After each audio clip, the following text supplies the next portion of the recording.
This episode of Melanin Boulevard is sponsored by Melanated People. Melanated People is the #1 Black social media network. Sign up by visiting melanatedpeople.net to do social media the Black way. There's groups, fan pages, videos, blogs, and so much more. Don't forget to follow me, Rach Da Gem, on melanatedpeople.net. And I see the robin. I'm just searching for equality, looking for some reason, no finding no apologies. But I do want opportunity, hard work, it ain't new to me. Hey everybody, it's your girl Rach Da Gem back for another week of Melanin Boulevard. This week we have a local celebrity in the building. I'm talking about you and Bryan. And Bryan Massey. He is the founder of Educated Thug LLC. How you doing today? I'm good, man. How you doing? I'm doing great. Thanks for taking out time and coming on. Oh, thanks for having me. Of course. So we're going to get to know you. We're going to learn about what Educated Thug is. But first, I kind of want to talk about something that's been going on this week.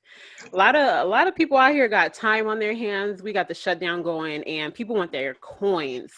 Women out there looking for their child support, their spousal support. What are your thoughts on the amount that Dr. Dre's wife is asking? Man, listen, my mom always told me don't clock another man's pockets. So at the end of the day, that's their business. However, I don't know. It's when you the more money you get, the more expenses you acquire. So it's just if that's what she need, that's what she need. At the end of the day, you gotta trust and pray that the courts will sort all that out. But yeah, if everything she says is true, like that's kind of crazy, As far as like how she was treated? Yeah, of course. But it's like you gotta kind of decipher through, okay, is this her wanting, some get back off of the way she was treated? But it's also like, it's Dr. Dre, so he might be able to swing that. I mean, just off of beats, I think he got it. But I like when they list it as a normal person, I'm like, man, that seems excessive. Like he still got to pay for her charity work. Man, that's what I was looking at too. But yeah, she need that tax write-off now too, Right. I mean, the charity was more than what her mortgage was. That's a lot. I thought it was excessive, even with dealing with someone that is making money like that. I thought it was a lot to list out everything. My thoughts are like, what does she do? She his wife. I mean, okay. I don't know. Maybe I was just looking at it different because I got to work hard. Shit. I got to work hard for my money. So I'm like, damn. Trust me. I was like, oh man, with the charitable contributions, I'm like, yeah, man, you know how many backpacks I could listen monthly? Like, how many backpacks we could give away to these kids in Vegas? Yeah. But at the end of the day, it's like that's them. It is. We all out here hustling, trying to get to a level of Dre where somebody can actually come to me and ask me for, what was it, like 10 bands or something? No, it was like it was over $100,000. Yeah, see? Yeah, a month for charity. What was the charitable? Oh, the charitable contributions was over 100,000? Yeah, her mortgage was like $100K, and charitable was over that. It was more than that a month. No, Jesus. I agree. I thought it was a lot. I'm like, why can't she contribute? I mean, I'm a woman, so if you've been taken care of, and you've been the wife and taking care of the house, okay, you deserve it. But like for me, if I was living that life, I'd have had about 10 businesses up and popping. So if in fact we were to be done, I would be okay. That's a lot of times when you dealing with a man like that though, or like somebody of his stature, like they don't allow you to do that. So it's like, oh, I want to, like you ever seen Love and Basketball? Every time she wanted to start her catering business, it was always something. Yeah. So it's like when you're dealing with a certain type of a dude, he don't want you to build his own because he wants you to be relying on him, I guess I'll stay single then, huh? That could be a thing. That could definitely be a thing. Yeah. So let's just get into getting to know you. You are the founder of Educated Thug. I want to know what that is and why you started it. Oh man, Educated Thug is a brand dedicated to merging hip hop culture with academia through fashion professional development. You know, it's a bunch of lifelong learners just dedicated to keeping it real and just learning, and getting degrees and certs, and living by the motto, get an education and bang on the system. I started it because when I got home, I saw just a bunch of things that were just lacking, and some of like the manhood training. Mm-hmm. And I remember when I was young, some of the guys were trying to teach us some of these things, but like they was corny, like they was weird looking dudes, like just like you could look at them and tell, like, yo, dude, you was a nerd your whole life, and there's nothing wrong with being a nerd, but it's just like you got no ounce of swag to you. So So, we at Educated Thug, we about both sides of. so you couldn't relate to them, basically. Nah, not at all. So were they someone who had been through what you've gone through, and were just No, they haven't been through what you've no. gone through, and they were just trying to solve a problem that they saw, Yeah. right? Well, it's a difference between being from the hood and being in the hood. And like you could grow up in the neighborhood and you might live on a certain block and, reside there and sleep there every night. But then first chance you get, you out. But it's a difference between that and being like from the hood where you actually active in the hood. Mm-hmm. And like everybody that's down with Educated Thug around and about it, they were active in the hood, and either like on the set or gang banging, hustling, whatever it may be. And they made a jail, also prison, and they made a active like change. And these are the guys that they're gonna be relating to, but the only difference is on this side they have degrees and certifications and businesses and things of that nature. Mm-hmm. So like a lot of them dudes, like they was book smart, but they couldn't tell me nothing about, how I gotta get home every day. I gotta walk through the trenches every day. So, that's what we do this for. The young boys that really gotta go through it just to get to school, Mm-hmm. So When you created this company, did you have like a set of like a syllabus? Like how are you getting this content to the people? Is it a program? How does it work? yeah, so the first program we started was the Tied Together initiative, which is just teaching young men professional development, how to tie ties, dress for success, some of the do's and don'ts of fashion. And that was our first program. It was a leadership development program where we had to put together to do something active in the community at Rockport. So I put it together with me and a couple friends, and they all bailed on me. Mm-hmm. And when it came down, like they were there for the collection of the ties. We got a bunch of ties. We're gonna take 100 ties, and we're gonna go into the city of Rochester, New York, and we're gonna teach these young men how to tie ties. And we ended up getting almost 1,000 ties. But Mm-hmm. then I got 1,000 ties, and everybody bailed on me when it was time to really go put that work in. So it's time to go into the trenches and these places where, like, straight up, it was a couple young ladies that were like, I'm not going over there. Like, I'm afraid of there. And I'm like, oh, I'm from here. So what are you really saying? Mm-hmm. So that was the first program. And then, we got the music stuff that we popping off with, teaching young men entrepreneurship and audio development and things of that nature. Mm-hmm. So we got a couple more things popping off. We got ETU that's launching this summer. It's Educated Thug University. So, So what would that consist of? They got to apply. They have to. What's the qualification? Nah, they just fill out the stuff and make sure that they really really active and they really want to put that work in. That's all I'm asking for. Like no bread, no application process. It's gonna be all virtual for the most part because that's really all we can do for the foreseeable future. But yeah, just come on, get this work, and it's lessons and everything that they're gonna get. I got a whole curriculum, whole syllabus, you know what I'm saying, for each course that we're gonna do. And it's gonna be about like 6 weeks. And these young boys are gonna come out of it really knowing something and really being able to put their plan together, whatever that may be, you know? So, because that's what I was going to ask you. I know you're here in Las Vegas, so you Yeah. basically, since it's virtual, it's open to really anybody. Yeah. See, the thing about me is like I love Vegas first and foremost. Let me put that out there. I love Vegas. I really love the Twain and Swenson area. That's my area. Okay. Yeah, that's my area. Cambridge, all of that over there. Like my sons go to school over there.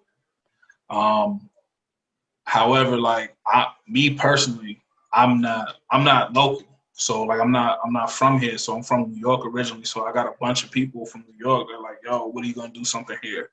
And I may not be able to travel there and really put in some stuff to really do it. So I'm like, okay, I'm gonna be able to launch this program. Between that and just my following in terms of, you know, the military, I'm like, all right, I gotta make something happen. Okay. So how long has the Educated Thug been around? Oh man, so under the banner Educated Thug, 2017. But we've been doing the work way longer than that, since probably about 2011. Mm-hmm. When I got out the Army and went to school, it started immediately. Just because I had to be active in the community and on campus. So, you know, my mentors, they didn't let me chill around and hang around. So. Was there anything that you had to do, like while you were forming this program? Was there anything that you had to do to make sure that you could be in full support and be fully prepared to help people through these programs? Oh, well, first and foremost is, you know, sharpening your own tools and making sure you got different things in your toolbox to actually help people, and really being able to, if you don't have it, know when to pass them off to somebody else, you know, Mm-hmm. because Vegas has a lot of resources, and some of the things that people may need, like you know, in my company, we may not be able to, you know, suffice, you know. Mm-hmm. But yeah, just really making sure the classes and the paperwork was all right, because that's really what it's about. You know, I see a lot of movements and different you know, things in the community, whether it be locally in Vegas or just nationally, and a lot of stuff gets hemmed up because they don't have paperwork, or they can't really do what they want to do because, you know, 1, 2, and 3 wasn't met before they went out there in the world and try to get it shaken, you know? Mm-hmm. Definitely. You know? So, if there was one thing that you wish you would have known when you came home, what would that thing be? Oh man, don't go back to the corner. Like you told me when I got out the Army, or like, But what do you mean? said when you came home, was that from the Army or was that was from the Army. It wasn't. Okay. It wasn't prison. Okay. You know, that's most people think. But nah, yeah, don't go back to the block. Like, you know, no backward steps. Mm-hmm. And you know, because that's time I could have spent really, you know, putting in to my craft and my education, just my community. So. Mm-hmm. Yeah. When you're in the Army, is that something that you're happy that you did? Do you regret it? How do you feel about it? The Army is the best, worst decision I've ever made. You know, it was like, oh, what did I do? But every day I miss it. Every day I miss it. That was the foundation. That was my first real job. So, you know, I was a teenager, fresh out of high school, went to the Army because I got into some trouble and I didn't know what I was going to do. So it was like, go to war, go to jail. So I chose to go to war, God willing. And yeah, I loved it. I loved every day of it. It's a lot of life lessons, a lot of things that I instill in my children, and just everybody around and about me, you know, come from the military. Uncle Sam. Okay. So you mentioned before we hit record that you are a social entrepreneur. Everybody has titles. What does that mean? Well, a social entrepreneur is somebody who sees a social issue and uses their business savvy or savvy to fix these problems. So instead of going out there and starting a nonprofit and saying, okay, well, because mind you, if you know anything about nonprofits, most of that money goes to the bulk of it, goes to not to the programs, but to the salaries. You know, if you Google like the CEO of, Red Cross or some of these big nonprofits, you'll see they're pulling six figures minimum. Like we talking about almost $1 million to run these organizations. And granted, these are grand level organizations. However, in my opinion, that doesn't need to happen. So instead of doing that, we saw an issue with the ties, and we just went out there and started tying ties, and we were like, okay, how are we gonna fund this? And we were like, yo, let's sell hats. Coming up Brim, like, we pride ourselves on our hat. Like, we call each other hat boys. So I was like, yo, let's sell hats. We started selling hats, and that money helped fuel the program. And then from that, shirts, and now we got the coloring books and, the whole Positively Black line. And that's how we fund our programs. And so your merch, you got hats, you got shirts, you got the coloring books, and you have basically a clothing line that helps fund your social movements. Yeah. Okay. I know you from just seeing the coloring books around. So I think that's pretty popular here in Vegas. Oh, why coloring books? Man, imagery. The word thug, when you see it, the young bulls love it. The old heads like, and they scrunch their face up, but it's about imagery. It's like, what are you thugging on? So we're thugging on education. So yeah, we're gonna bust in these classrooms, we're gonna do what we do. So it's all about imagery. So coloring books is like, okay, growing up, I couldn't find any coloring books that looked like me. And I'm pretty sure these young ladies are looking like, yo, we only got one princess and we just got her. Right. So you see all these Disney princesses and stuff. So that's all like, okay, let's do something that's all Black and let's make this like the blackest project I could make. Like it was a Black organization with Black imagery done by Black artists or a Black publishing company, printed at a Black printer. AA printing, like, locally in Las Vegas. So it's like, I just wanted to give the kids, and my kids, of course, a coloring book that I would have loved growing up. And there are a few out there, but this is it's a compilation piece of great artists from all around the world. We even got a couple Nigerian cats in there, and we got the coloring book and an activity book. So it's really about just pushing positive energy. Okay. So where can people buy the merchandise, coloring books? Go to educatedthug.com. Take a look around. Look at the pictures. I always tell people, go look at what we're doing first. And then if you like it and you want to contribute, then hit the dream shop. That's what we call it. We call it the dream shop because literally, when you purchase something, you're making somebody's dream somewhere come true, whether it's your child coloring out a Black coloring book, or it's a kid here in Vegas getting a tie, or a kid in Rochester, New York who gets to participate in, these programs for free. So also it's available on Amazon. It's Amazon Prime, regardless of how you want to do it. So yeah. Okay, so you started Educated Thug in New York, and what made you come to Vegas? No, I started it in Vegas. Okay. I started here in Vegas. So Educated Thug, the name is homegrown, but the work follows me wherever I go. People are still in Rochester doing the same work that we're doing here in Vegas. But in terms of Vegas, like UNLV made me come to Vegas. My mom's moved out here. And I've heard of UNLV just because I'm a Knicks fan. So, you know, Larry Johnson, Grandmama, and, you know, Greg Anthony, and all these cats that played ball here with the running Rebels. I always heard about it. So when I came to visit the campus, I was like, yeah, I'm coming here because I went to the library. I'm like, yo, there's 5 floors. I could get lost in here. Mm-hmm. And being the educated thug I am, I'm like, yeah, I could get down with this. 5 floors of books. I love it. Nice. So that's what made me come to Vegas.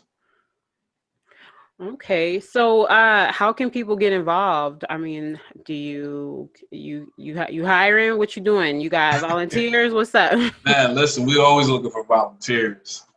Hiring Monday soon, Mm-hmm. God willing. But always looking for volunteers. All you got to do is subscribe. Go to the website, subscribe. Follow me on the gram, Educated Thug LLC. Neighborhood _hope _dealer, regardless, whether it's my personal, you know, the business, and just get LinkedIn, see what we're doing, and, you know, shoot the inbox. When you see something coming, we looking for volunteers, sign up. We just did National Coloring Book Day last month, and even with the COVID, there was a pretty good turnout. That's And good. yeah, the kids seeing the smile on these black baby faces is priceless. And you know, check the website. We haven't posted the video yet, but it's coming. And just see the smiles on these kids' faces, man. Coloring pictures that look just like them. Then Bantu knots and stuff. Like it's beautiful. I love it. I love everything you're doing. I think it's amazing. Appreciate it. And, you know, you're adding to the culture and giving our kids something that they can relate to. We didn't always have that growing up. I didn't see nobody that looked like me out there. So it's very nice to know that, you know, my kids will have that. So what are your plans for the rest of the year? Oh man, we got a few things popping. We're doing the books. You're gonna start to see little libraries popping up in the community. Mm-hmm. And got the virtual reading coming up. So just, you know, YouTube, Educated Thug, and whatever. Oh yeah, we partnered with Sisters That Paint for their Christmas Jubilee. Real dope event where it's really black, bliggity black, you know, Black Santa, all types of stuff. So, you know, we're gonna be giving away coloring books, journals, all types of stuff popping for the kids, man. Nice. Well, I will try to be there. You know, I just have an issue coming out the house sometimes. Yeah, it's hard right now, man. Like, yeah, I was gonna come to your coloring event at Sisters That Paint because that's where it was at, right? With the kids. yes, ma'am. And I was on quarantine, so I couldn't even come. But I'm definitely going to make it a point to come out and support. I love Sisters That Paint. They're dope. Yeah, And I just love it. I want everybody out there to make sure that they follow and that they subscribe to the YouTube channels because this is something that's needed in our world. And we have nothing but time and opportunity right now. And our kids kind of need that representation, especially with everything that's going on. Yeah, you know, it's a real black awakening coming. You know, a lot of people starting to come into their consciousness. I love it. So just keep making sure that you supporting your peoples. You know, like every other minority group supports theirs. Yeah. Stop complaining about the prices, Black people, because like as an entrepreneur, like different like ventures, like I know for a fact that like these people are getting it cheaper. They can buy 1,000 shirts, you know, and then be able to mass produce them to be able to cut. So be patient with these Black entrepreneurs and stop complaining about the prices and the customer service. You know, we get that whole negative stereotype about, oh, well, black people, you know, we don't have customer service, but you go to McDonald's all the time and get treated wrong. Like trash. Walmart, all the time. But then it's a problem because you don't look at the face of McDonald's, like that black lady behind the register, the Mexican lady behind the register, you looking at it like, well, shoot, Ray Kroc and all them cats, they don't care about me no way, but I just want my fries. Yeah. I need you to have that same energy when it comes to these black and brown people that you need to be supporting anyways. I agree with you, especially when it comes, well, on both things, but when it comes to buying from black businesses, understand that the more we buy, the more we can produce. So if we're trying to, you know, create franchises, these black franchises, just like when H&M happened, there's no black department store. But in order for us to get there, we have to support the businesses that are already established and support them to the point where they can afford to expand and create these franchise opportunities. So we just gotta keep supporting, keep building it up. And like, yes, they complain about a $60 hoodie from, I'm plugging my boy Jiggy Aura, my boy in New York, Jiggy Aura, or a $30 shirt or $40 shirt from Jiggy Aura. That's super dope.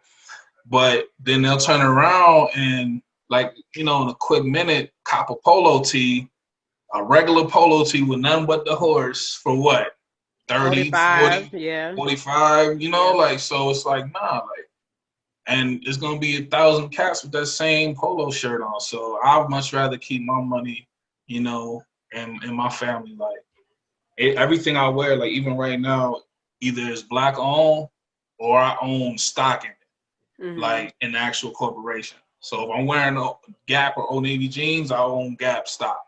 So if y'all really want to just say, you know what, okay, I really like a certain company, start buying stock in it. Get paid to wear it. Exactly. Instead of buying a 200 pair of Jordans, buy some Nike stock.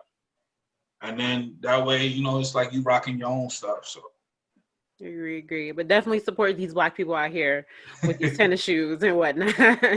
Man, you seen them, what is it, the Somewhere in America's, SIA? Man, this dude is fire, man. You gotta check it out. I'm gonna check it out for real. Yeah, we gotta support, and the more awareness we bring, the better that we can do together. So we just gotta bring the awareness and support each other and get out of that old mentality. Rock your homeboy stuff.